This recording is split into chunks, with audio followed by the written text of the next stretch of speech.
Palavra da Verdade, com Hernandes Dias Lopes. Irmãos queridos, nós vamos abrir a Palavra de Deus no livro do profeta Isaías, capítulo 40, e nós faremos a leitura dos versos 12 até o verso 31.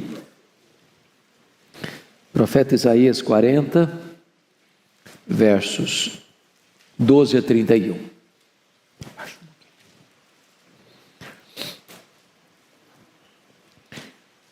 Eu peço que depois da leitura você mantenha a sua Bíblia aberta comigo nesta passagem. Peço só que você perceba um detalhe. O texto todo vai ser regido por perguntas retóricas. Nas próprias perguntas a resposta já está embutida. Então leia com esse entendimento. Ele está tratando da majestade de Deus e ele diz assim: quem na concha de sua mão mediu as águas e tomou a medida dos céus a palmos? Quem recolheu na terça parte de um éfa o pó da terra e pesou os montes em romana e os outeiros em balança de precisão? Quem guiou o Espírito do Senhor? Ou como seu conselheiro o ensinou? Com quem tomou ele conselho para que lhe desse compreensão? Quem o instruiu na vereda do juízo e lhe ensinou sabedoria e lhe mostrou o caminho de entendimento? Eis que as nações são consideradas por ele como um pingo que cai de um balde, ou como um grão de pó na balança. As ilhas são como o pó fino que se levanta. Nem todo o Líbano basta para queimar, nem os seus animais para um holocausto. Todas as nações são perante ele como coisa que não é nada. Ele as considera menos do que nada, como um vácuo. Com quem comparareis a Deus? Ou que coisa semelhante confrontareis com ele? O artífice funde a imagem, e o ourives cobre de ouro e cadeias de prata forja para ela. O sacerdote idólatra escolhe madeira que não se corrompe e busca um artífice perito para assentar uma imagem esculpida que não oscile. Acaso não sabeis? Porventura não ouvis? Não vos tem sido anunciado desde o princípio? Ou não atentastes para os fundamentos da terra? Ele é o que está assentado sobre a redondeza da terra, cujos moradores são como gafanhotos. É ele quem estende os céus como cortina e os desenrola como tenda para neles habitar. É ele quem reduz a nada os príncipes e torna em nulidade os juízes da terra. Mal foram plantados e semeados, mal se arraigou na terra o seu tronco, já se secam, quando um sopro passa por eles e uma tempestade os leva como palha. A quem, pois, me comparareis, para que eu lhe seja igual, diz o santo? Levantai ao alto os olhos e vede. Quem criou essas coisas? Aquele que faz sair o seu exército de estrelas, todas bem contadas, as quais ele chama pelo nome, por ser ele grande em força e forte em poder, nenhuma só vem a faltar. Por que dizes, pois, ó Jacó, e falas, ó Israel, o meu caminho está encoberto ao Senhor, e o meu direito passa despercebido ao meu Deus? Não sabes? Não ouviste? Que o eterno Deus, o Senhor, o Criador dos fins da terra, nem se cansa, nem se fatiga? Não se pode esquadrinhar o seu entendimento. Faz forte ao cansado e multiplica as forças ao que não tem nenhum vigor. Os jovens se cansam e se fatigam, e os moços de exaustos caem. Mas os que esperam no Senhor renovam as suas forças, sobem com asas como águias, correm e não se cansam, caminham e não se fatigam. Amém. Aleluia.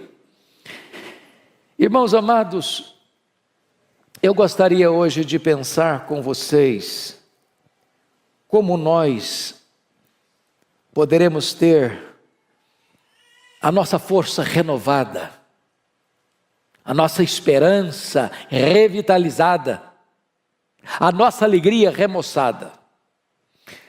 O profeta Isaías, ele está tratando aqui da majestade de Deus, da grandeza de Deus, da soberania de Deus. E eu não encontro nenhuma razão mais eloquente do que esta para termos uma igreja viva e uma igreja forte.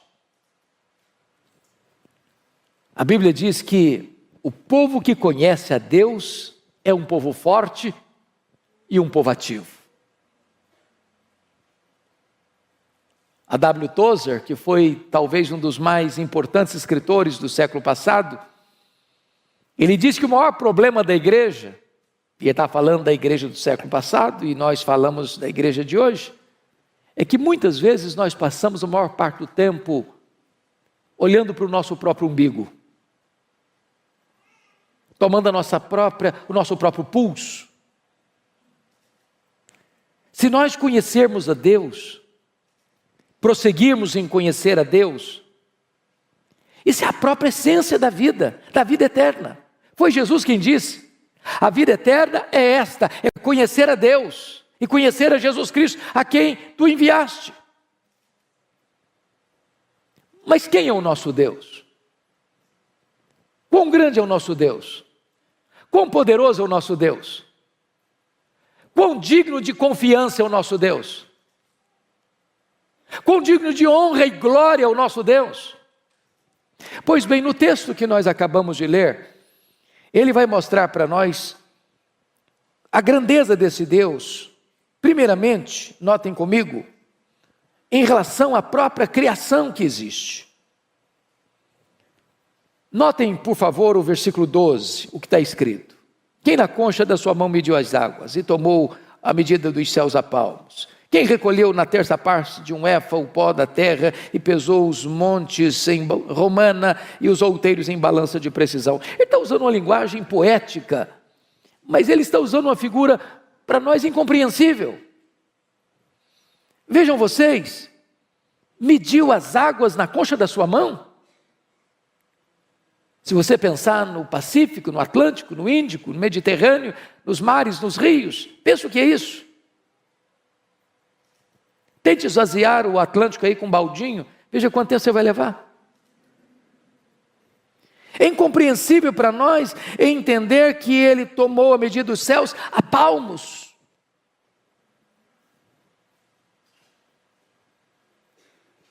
Mas qual a extensão dos céus? Os cientistas não sabem dar uma resposta. Eles não têm essa resposta.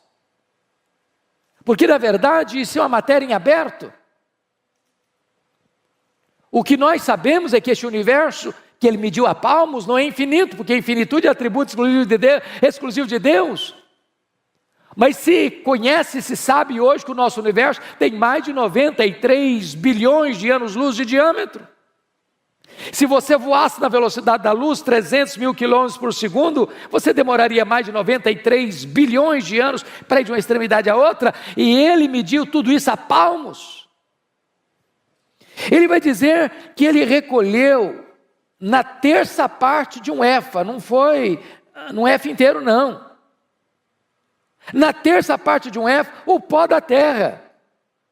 E pesou os montes em romana e os outeiros em balança de precisão. É incompreensível isso para nós. Mas o profeta está usando essa figura bela, poética, romântica até, para provar para nós uma coisa: o seu Deus é o Deus majestoso. Ele é maior que tudo quanto ele criou. Veja comigo o verso 26. Levantai ao alto os olhos e vede quem criou estas coisas. Aquele que faz sair o seu exército de estrelas, todas bem contadas, as quais ele chama pelo nome, por ser ele grande em força e forte em poder, nenhuma só delas vinha a faltar. É outra coisa espantosa. Porque os cientistas dizem que tem mais estrelas no firmamento que todos os grãos de areia de todas as praias e desertos do nosso planeta. Ele não apenas criou todas elas, ele batizou cada uma delas pelo nome. E porque ele é forte em força e grande em poder, quando as chama pelo nome, nenhuma só delas vem a faltar. Este é o seu Deus, majestoso, glorioso, absolutamente digno de honra, de glória e de louvor da sua igreja. Mas em segundo lugar, veja comigo nos versos 13 e 14, que ele vai mostrar a grandeza do seu Deus em relação ao saber, ao conhecimento. Ele diz assim: quem guiou o Espírito do Senhor? Ou como seu conselheiro o ensinou? Com quem ele tomou conselho para que lhe desse compreensão? Quem o instruiu na vereda do juízo e lhe ensinou sabedoria e lhe mostrou o caminho do entendimento? Ele está perguntando em outras palavras para nós assim: em que escola ele estudou? Qual foi a faculdade que ele fez? Onde ele fez a sua pós-graduação? Onde ele fez seu mestrado? Onde ele fez seu doutorado? Onde ele fez seu pós-doutorado? Quem foi o professor de Deus? Quem instruiu a ele? Quem ensinou a ele? Quem deu a ele conhecimento? E aqui está algo tão sublime, porque todo saber procede de Deus, toda ciência emana de Deus. Ele é a fonte de todo conhecimento, Ele é a fonte de todo saber. É por isso que nós, povo de Deus, não desprezamos o nosso cérebro. Nós não jogamos o nosso cérebro fora. É por isso que nós valorizamos toda a ciência, todo o saber, porque toda a ciência, todo o saber e toda a verdade procede de Deus, porque Ele é a fonte de todo o saber, de todo o conhecimento, de toda a ciência. Nós sabemos fragmentadamente, Ele sabe completamente. Nós sabemos parcialmente, Ele sabe o todo. Nós conhecemos em parte, mas então Ele conhece tudo, e haverá um dia em que Ele vai abrir para nós o painel do saber, e nós conheceremos como também somos conhecidos. Esse Deus é digno de honra e de glória. Mas, em terceiro lugar, confira comigo aí os versos 15 a 18, porque vai mostrar a grandeza de Deus, não só em relação à criação, não só em relação ao saber, mas em relação às grandes potências da época, as grandes nações da época. Veja, por favor, versos 15 a 18. Eis que as nações são consideradas por ele como um pingo que cai de um balde, ou como um grão de pó na balança. Olha o verso 17. Todas as nações são perante ele como coisa que não é nada. Ele as considera menos do que nada, como um vácuo. E ele usa uma linguagem aqui tremenda. Porque um pingo que cai de um balde, não dá para refrescar o chão ressequido, nem matar a sua sede. Ele olha para essas grandes potências, pense comigo nas potências do passado, o Egito, a Síria, a Babilônia, Império Medo-Persa, Império Greco-Macedônio, Império Romano. Pensa comigo hoje, Estados Unidos, China, Japão, Alemanha, Reino Unido, França, Europa, os países da África, os países da Ásia, os países da Oceania, os países da América do Norte, Central, do Sul. E ele considera todas essas nações, todas essas potências econômicas e militares como um pingo que cai num balde, como um pó numa balança de precisão. Aliás, ele vai além do seguinte: é como nada, é como menos do que nada, é como um vácuo.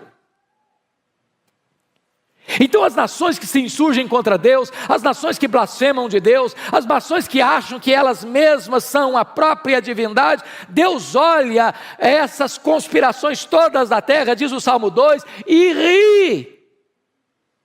Porque Ele quem levanta reinos e abate reinos, Ele quem coloca reis no trono e faz esses reis apiarem do trono, e só Ele é Deus, só Ele é o Rei Supremo.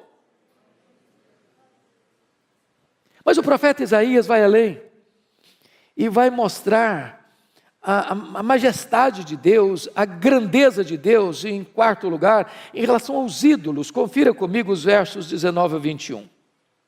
O artífice funde a imagem, o ourives a cobre de ouro e cadeias de prata forja para ela. O sacerdote idólatra escolhe madeira que não se corrompe e busca um artífice perito para assentar uma imagem esculpida que não oscile.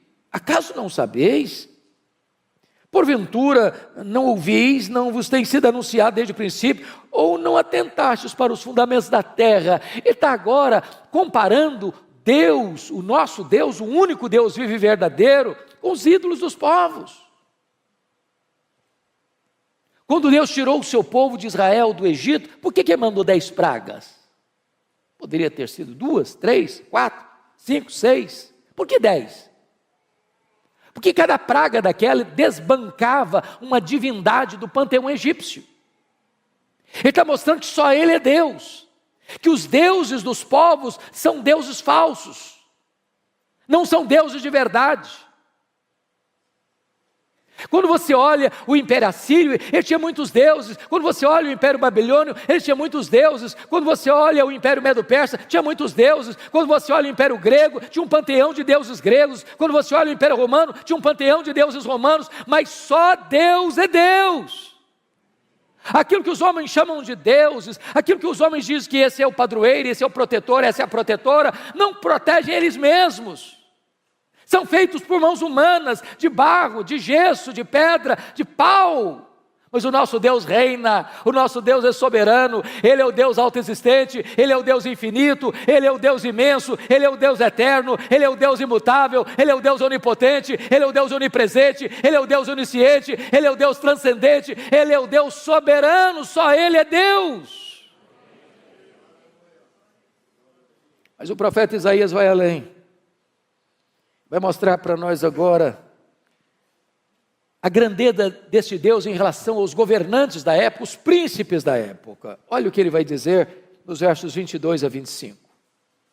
Ele é o que está assentado sobre a redondeza da terra, cujos moradores são como gafanhotos. É Ele quem estende os céus como cortina e os desenrola como tenda para neles habitar. Ele quem reduz a nada os príncipes e torna em nulidade os juízes da terra. Mal foram plantados e semeados, mal se arraigou na terra o seu tronco, já se secam quando um sopro passa por eles, uma tempestade os leva como palha. Onde está a soberba dos faraós? Onde está Senaqueribe? Onde está Nabucodonosor? Onde está Ciro o Grande? Onde está Dario I? Onde está Alexandre o Magno? Onde estão os Césares de Roma? Onde está Júlio César? Onde está César Augusto? Onde está Tibério César? Onde está Calígula? Onde está Cláudio? Onde está Nero? Onde está Domiciano? Onde está Décio? Onde está Diocleciano? Onde estão os grandes imperadores? Onde estão os grandes reis? Eles sobem ao poder, eles descem ao poder, a flecha da morte os atinge lá nos seus palácios, mas o nosso Deus reina, o nosso Deus reina, o nosso Deus reina, só Ele é Deus. E agora, o profeta Isaías vai mostrar para nós as implicações disso. Porque se eu creio nesse Deus, que é soberano, que é majestoso, isso tem implicações. Tem implicações. Então vejam comigo como é que Isaías vai aplicar isso no verso 27. Por que, pois, dizes, ó Jacó, e falas, ó Israel, o meu caminho está encoberto ao Senhor, e o meu direito passa despercebido ao meu Deus. Aí você começa a perceber que as próprias queixas do povo tinha a ver com o fato, o povo não estava conhecendo o seu Deus. Aliás, lá no começo do livro, Isaías diz que o boi e o jumento conhecem o seu dono. Mas o povo de Israel não estava conhecendo o seu Deus. Se nós não conhecermos a Deus, irmãos, nós seremos um povo fraco, tímido, acovardado. Nos assustaremos com qualquer barulho produzido pelos homens. E aí o profeta pergunta assim: por que dizes, ó Jacó, e falas, ó Israel, o meu caminho está encoberto ao Senhor, o meu direito passa despercebido ao meu Deus? Nota que são duas queixas graves contra Deus. A primeira delas é que Deus não está notando o que está acontecendo. A segunda é que Deus é injusto. Porque se o meu caminho está encoberto ao Senhor, porque não é onisciente, É porque não sabe, é porque não vê, é porque ele é limitado. Agora, quando ele diz aqui que o meu direito passa despercebido ao meu Deus, está dizendo, Deus é injusto, eu mereço e Deus não me dá. Eu estou passando por uma situação que eu não mereço passar, eu mereço coisa melhor, eu devia ter coisa melhor, e Deus não está me dando o que eu mereço.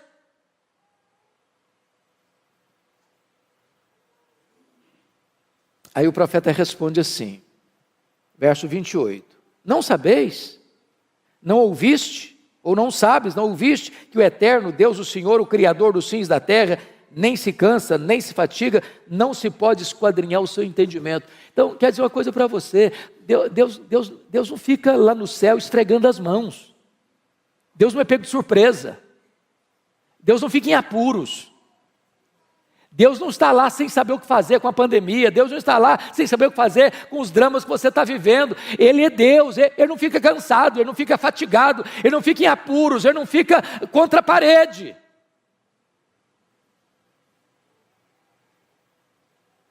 Mas notem uma coisa, não se pode esquadrinhar o seu entendimento. Sabe o que significa isso, irmãos? Tem muita coisa na vida que eu não vou conseguir explicar, pastor Erival não vai conseguir explicar, você não vai conseguir entender, você não vai conseguir explicar. Porque se eu pudesse entender Deus no seu aspecto pleno, eu seria igual a Ele, eu não seria Deus. Eu sempre serei limitado. Os atributos incomunicáveis de Deus nós não teremos nem no céu. Há coisas que você e eu não vamos entender. Eu fico olhando a história do Jó, por exemplo, que foi golpeado na vida financeira, na saúde, no casamento, nas amizades e com os filhos. E o que Jó fez? Ele perguntou, ele quer saber. Ele fez 16 perguntas, por quê, por quê, por quê, por quê, por quê? Ele fez 34 queixas contra Deus, e a resposta de Deus para ele foi o silêncio. E quando Deus falou, Deus não respondeu nenhuma das 16 perguntas, nenhuma das 34 queixas, ao contrário, Deus fez 70 perguntas para ele. A Bíblia diz que Deus o restaurou, mas Deus não explicou. O que Deus promete para você é restauração, nem sempre explicação. Às vezes você diz assim, pastor, é verdade, eu vou chegar lá no céu com a minha listinha de perguntas, eu vou querer saber muita coisa. Não vai querer nada. Não vai querer nada, sabe por quê? O céu é autoexplicativo. Primeiro instante que você chegar no céu, todas as suas dúvidas terão sido dissipadas. Lá não tem interrogações, lá não tem perguntas, lá tem respostas. Lá nós conheceremos como somos conhecidos. A nossa leve e momentânea tribulação aqui produzirá para nós eterno peso de glória, acima de toda comparação. Mas ele prossegue no texto, confira comigo no verso 29, quando ele diz assim, esse Deus faz forte ao cansado e multiplica as forças ao que não tem nenhum vigor. Talvez você está hoje aqui, meu irmão, de tanque vazio. Talvez você está aqui andando na reserva. E eu quero dizer para você que Deus trouxe você aqui nesta noite para dar uma B12 na sua veia espiritual. Deus trouxe você aqui hoje para dizer o seguinte, olha meu irmão, você não precisa andar fraco e abatido não, você pode ser fortalecido, o Deus Todo-Poderoso é o seu Deus, é o seu Pai, e Ele está aqui hoje para fortalecer você, levantar você. Ele diz no verso 30, confira comigo, os jovens se cansam e se fatigam, e os moços exaustos caem. O que ele está dizendo? Hoje eu assisti o sermão do pastor Ivaldo, às 8 horas, e ele deu uma pincelada nesse assunto aqui. Se você confiar, jovem, na sua força, o jovem tem vigor, ele é forte, ele enfrenta a luta e vai para frente, vai para cima, ele tem força, ele tem vigor. Mas isso é limitado, sabia? Tem muito jovem cansado. Tem muito jovem arquejado. Tem muito jovem fatigado. E é Deus. E só Deus pode multiplicar suas forças. Renovar seu ânimo. Dar esperança para você. Por isso o texto no verso 31 diz algo sublime. mas os que esperam no Senhor. Renova as suas forças. Não é o forte na sua força, não é o sábio na sua sabedoria, não é o rico na sua riqueza, é os que esperam no Senhor. Não é o trabalho que você tem, não é a empresa que você dirige, não são os negócios que você tem, não é a tradição da sua família, não é os diplomas que você granjeou nos seus estudos acadêmicos, é os que esperam no Senhor. E aí ele faz uma comparação interessante. Os que esperam no Senhor renovam as suas forças, sobem com asas como águias, correm e não se cansam, caminham e não se fatigam. E eu fico sempre curioso quando leio isso aqui, porque eu li alguns livros de oratória, alguns livros de retórica, e quase todas as obras que eu li, se não todas, nesta área, diz que um discurso precisa terminar lá em cima e não lá embaixo. E se você e eu fôssemos o escritor desse versículo aqui, talvez seguindo as leis da retórica, da oratória, nós mudaríamos os verbos. Nós leríamos assim: os que esperam no Senhor caminham e não se fatigam, os que esperam no Senhor correm e não se cansam, os que esperam no Senhor sobem com asas como águia. Não é assim? Corre, anda, corre e voa. Só que o profeta bota não em grau ascendente, mas em grau descendente. Por quê? Muito provavelmente, porque as nossas forças são drenadas, desidratadas. Não é nas poucas vezes que nós voamos, nem nas algumas vezes que nós corremos. Tem muita gente que não consegue correr mais, o joelho não deixa. Me too. Mas às vezes a gente fica estressado, cansado, esgotado. É na dinâmica da vida, do andar. É a rotina da vida. Levar filho para a escola, pegar filho da escola, levantar cedo e ir para o trabalho, voltar do trabalho para casa. Domingo após domingo, vir para a igreja, voltar da igreja para casa.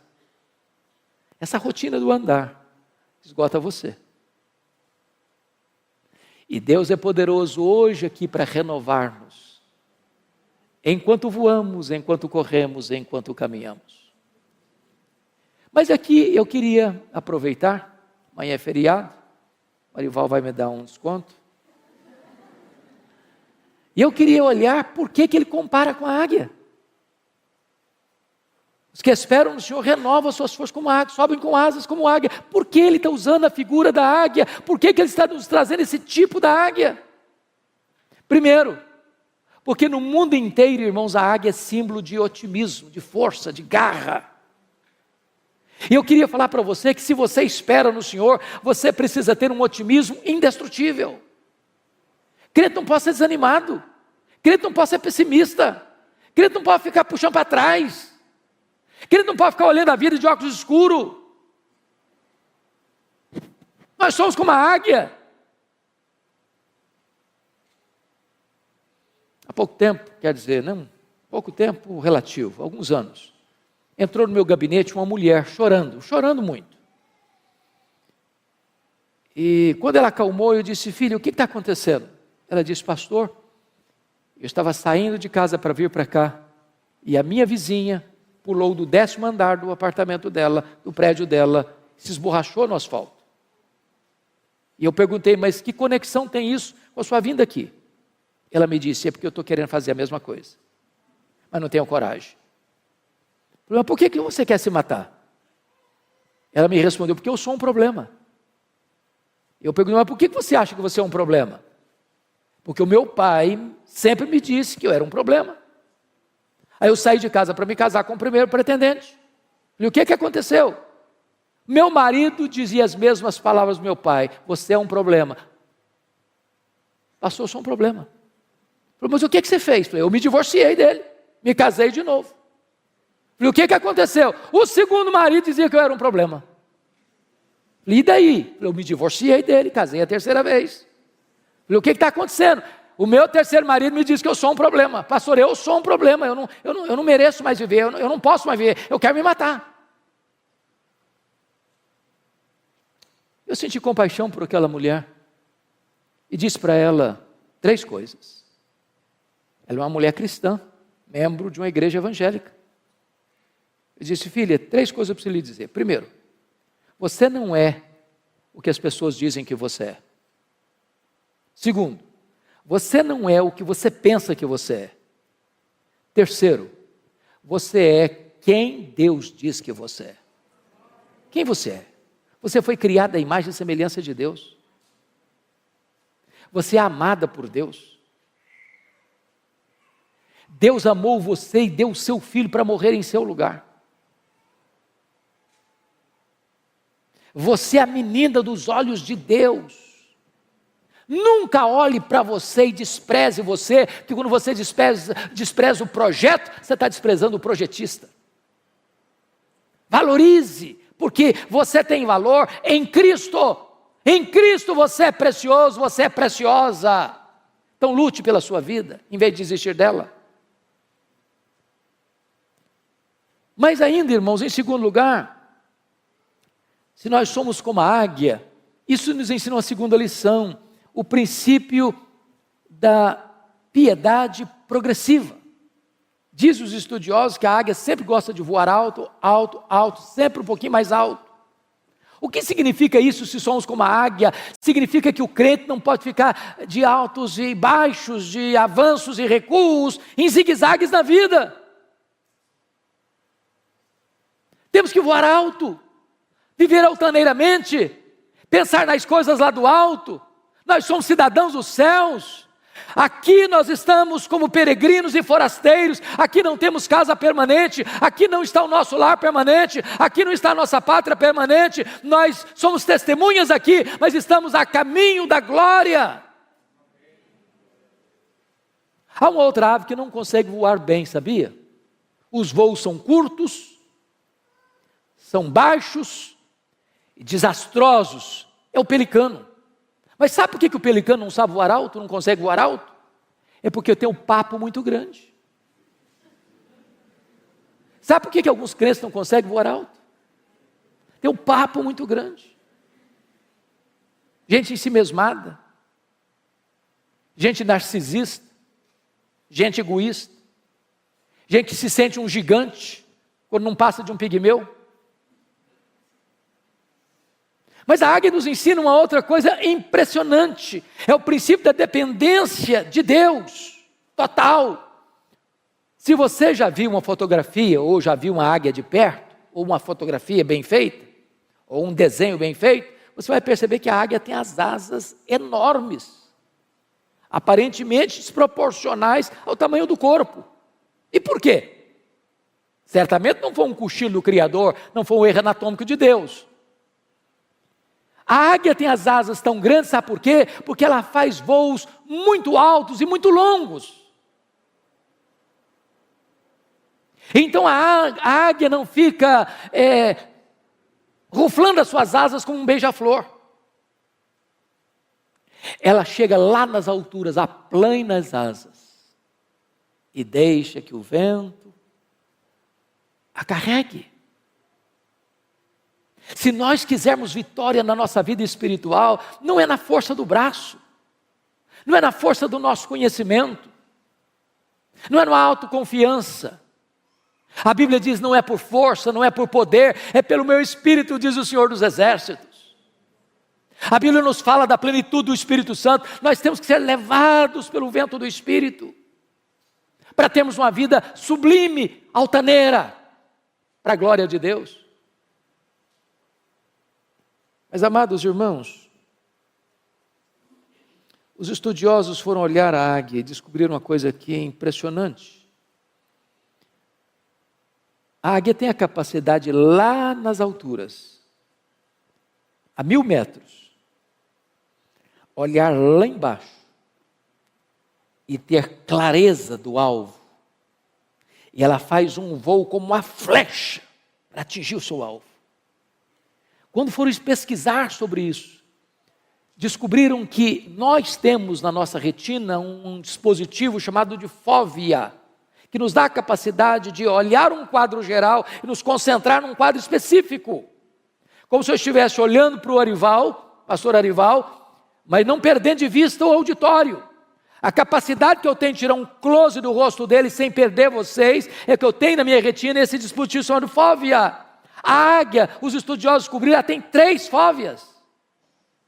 Ela ao mesmo tempo consegue enxergar um alvo acima, na frente e embaixo. Mas se nós somos com a águia, o que significa isso? Nós temos que ter visão para cima, para o alto, para Deus.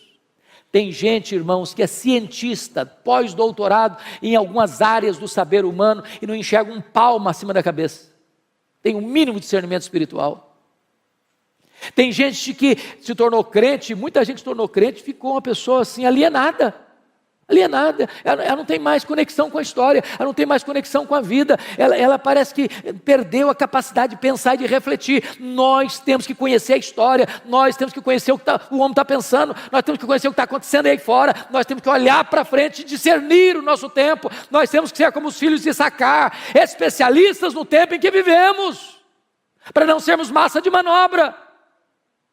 Mas nós temos que olhar lá para baixo, irmãos. Eu estou chegando hoje de Guiné-Bissau, estava compartilhando com o pastor a dor do meu coração. A dor do meu coração.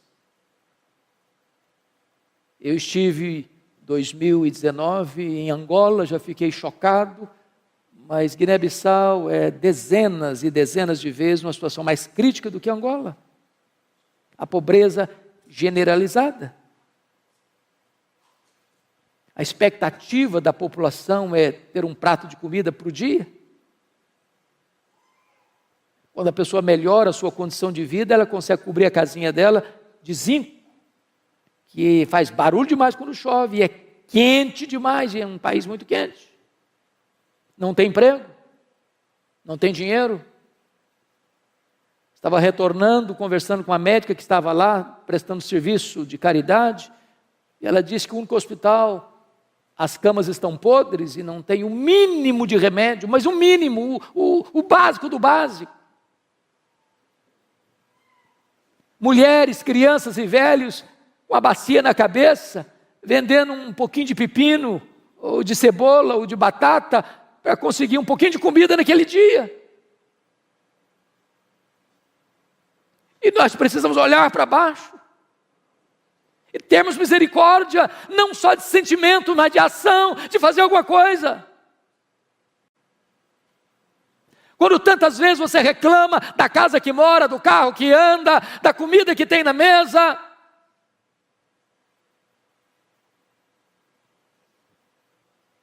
Mas ainda, irmãos, me permita 2 coisas para encerrar. Lá no Salmo 103, versículo 5, a Bíblia diz que Deus renova a nossa mocidade como a da águia. Isso é impressionante para mim. Porque se Deus renova a minha mocidade como Deus renova a mocidade da águia, eu tenho que saber como é que Deus renova a mocidade da águia.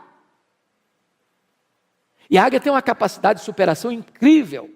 Porque quando ela percebe que ela está com as suas penas enferrujadas, com o seu bico enferrujado, com as suas garras impotentes, ela faz algumas coisas interessantíssimas. Ela se isola, ela fecha a sua agenda, ela para a sua atividade, e ela vai lá para o alto de um penhasco e fica lá, sozinha.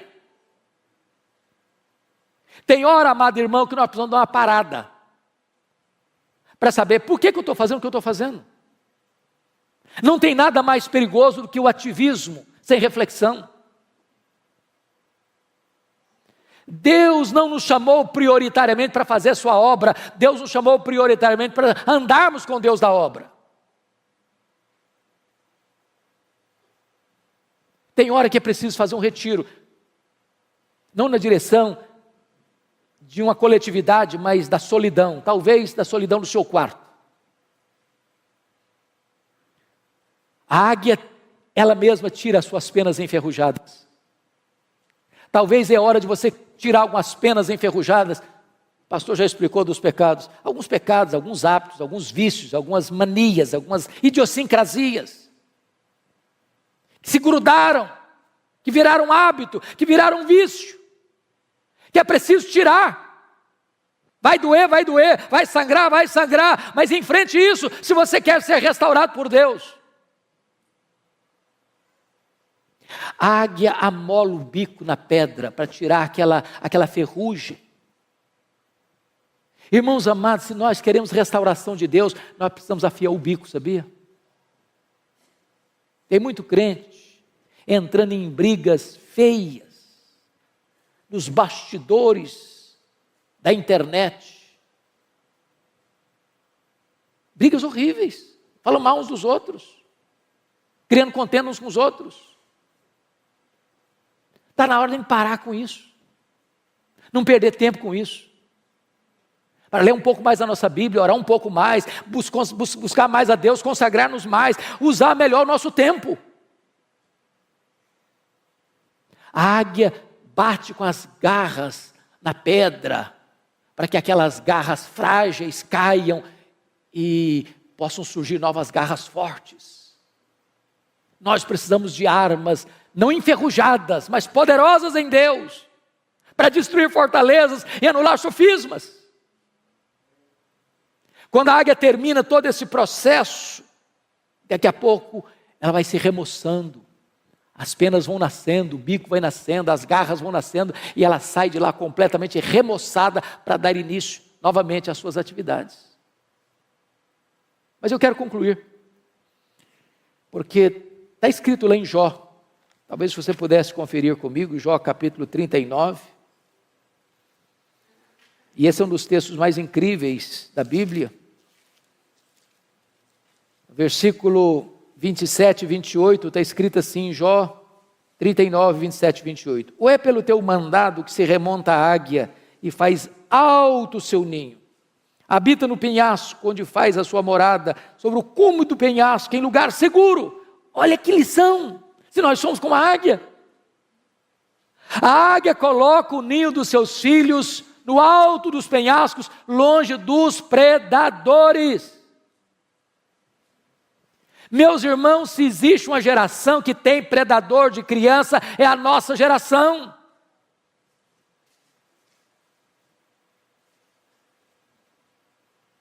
Os carros de sons ficam nas portas das escolas, panfletando meninada. É uma festa hoje, é uma reunião amanhã, é uma proposta hoje, é outra proposta amanhã. As igrejas até recentemente estavam preocupadas com seus adolescentes. Hoje não é mais com adolescente que o povo está preocupado, não. É a idade de 4 a 9 anos, é nessa idade que estão dizendo para o menino, é aí que você vai decidir se você vai querer ser homem ou mulher. Estão querendo destruir a nossa geração de crianças. E nós, pais, precisamos colocar o ninho dos nossos filhos no lugar alto, longe dos predadores.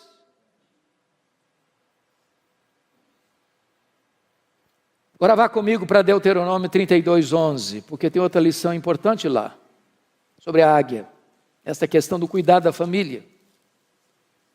32:11, está escrito o seguinte: como a águia desperta a sua ninhada e voeja sobre os seus filhotes, estende as asas e tomando-os, os leva sobre elas. O que ela está querendo dizer aqui? O que é isso aqui? Quando os filhotes da águia, lá no alto dos penhascos, está na hora de sair do ninho, está na hora de começar a vida, o que ela faz? Ela vai lá em cima e começa a voar em cima do ninho. Sabe o que ela está dizendo para os filhotes? Olha para mim, faça o que eu faço, siga o meu exemplo.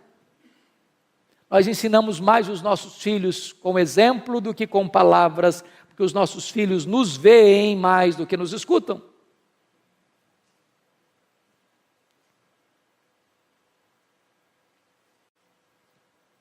Mas talvez você pergunte, pastor, eu sou um pai exemplar, eu sou uma mãe exemplar e eu estou tendo problema em casa. Eu admito isso. Às vezes a gente tem que pegar mais leve com alguns pais. Porque eu vejo um Samuel tendo filhos complicados. Eu vejo um Davi tendo filhos complicados. Eu vejo um rei Ezequias tendo um filho muito complicado. Mas o que a águia faz quando os filhos não querem seguir o exemplo? Ela vai lá no ninho, tira o capim macio, deixa só os espetos. Tem hora que a única linguagem que os filhos vão entender é a linguagem da disciplina.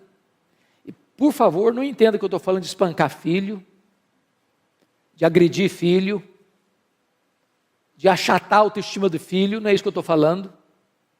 Mas todo filho, toda filha precisa de disciplina. Disciplina é um ato responsável de amor. Todo filho, toda filha precisa de limites. Que horas vai sair? Aonde vai? Com quem vai? O que vai fazer? Que hora volta? Filhos sem limites vão ser o desgosto dos pais. Mas alguém pergunta, pastor, e se os filhos nem a disciplina aceitam e se recusam a ser corrigidos? O que se faz? A águia toma uma atitude radical. Ela arranca o filho do ninho e joga no espaço. Filhote que nunca voou, não sabe voar, vai dando cambalhotas. E ela deixa, até fazer o que ela faz aqui. Estende as asas, tomando-os, os leva sobre ela. E ela faz isso uma, faz isso duas, faz isso 5, faz isso 10 vezes, até que o filhote aprende a voar sozinho. A lei da águia é esta: meu filho precisa ser meu discípulo. Eu não desisto dos meus filhos, eu não abro mão dos meus filhos. Aqui está um princípio espiritual. Não abra mão dos seus filhos, não desista de seus filhos. Você não gerou filho para a morte, você não gerou filho para o cativeiro, você não gerou filho para povoar o inferno. Seus filhos são herança de Deus. Lute por eles, chore por eles, ore por eles, jejue por eles, não desista deles. Mas eu encerro aqui contando para vocês um fato que marcou minha vida quando li essa história há muitos anos. Aconteceu no Rio de Janeiro. Uma escola militar, de orientação militar, filho de um militar. Esse menino chamava Netinho. E um dia a professora do Netinho, ele era um pré-adolescente, foi abordado pela sua professora, porque a professora entendeu que ele estava colando na prova. Tomou a prova dele, deu 0, chamou os pais e expôs a situação diante do menino. Os pais ficaram muito aborrecidos com o filho, o menino muito envergonhado. Na volta para casa, o Netinho disse: papai e mamãe, eu posso explicar o que aconteceu? Os pais disseram: não, nós estamos com vergonha do que você nos fez passar, você não tem o direito de falar conosco. E o menino murchou, encolheu, rendido a uma grande tristeza. Passou uma semana: papai e mamãe, posso falar com vocês? Não, você não tem o direito de falar conosco. E o menino se entregou a uma profunda tristeza. Depois de uns 15 dias, o menino muito triste, sem poder falar com os pais, o pai pegou a mãe, foram ao supermercado fazer compra.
deixou o revólver, ele era militar, em cima da geladeira. Netinho pegou um papel, pegou uma caneta, começou a escrever uma carta. Diz: papai e mamãe, me perdoem, mas eu não suportei a dor de não poder olhar nos olhos de vocês e falar com vocês. Falar que eu fui inocente. A minha professora se equivocou, mas eu não tive o direito de me defender, nem mesmo com vocês. Eu não aguentei essa dor, me perdoem. Pegou o revólver do pai, deu um tiro na cabeça. Quando os pais chegaram, Netinho estava caído numa poça de sangue, com o revólver de um lado, a carta do outro. E aquilo mexeu com a nação brasileira, trazendo um alerta para nós. Nossos filhos não são perfeitos, como nós não somos perfeitos. Se eles errarem, precisamos perdoá-los.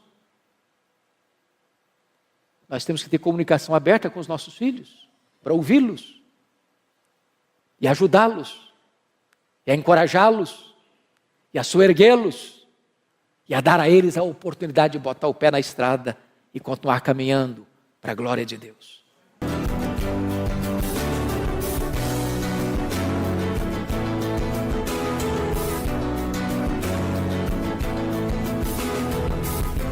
Palavra da Verdade, com Hernandes Dias Lopes.